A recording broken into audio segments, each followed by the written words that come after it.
Pangasinan, pinablinluyag kon Pangasinan.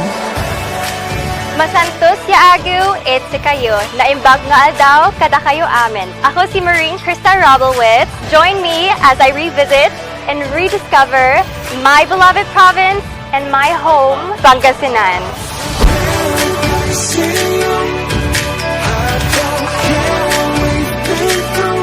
Pinned at the northwest of Philippines is a land of salt, Pangasinan. The name's derived from asin, but people are sweet and welcoming. We felt this as we set our feet on Mom's hometown, Rosales, the gateway to the north.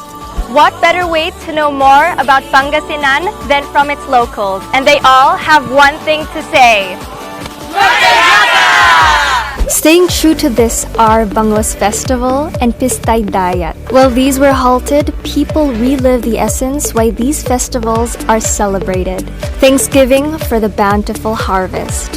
Home to Our Lady of Manawag, the tallest bamboo statue of San Vicente Ferrer, historical gulf and beaches, an international seaport in the making, the famous 100 Islands, and millions of jubilant Pangasinense. Altogether validate that Pangasinan has beauty and wonders to offer. And a breath of fresh air. It is also in these wonders where locals get what sustain their families. What do they do with it? These local delicacies. One perfect way to seize the moment while you're here. Masyam-shamit! And more! Pangasinan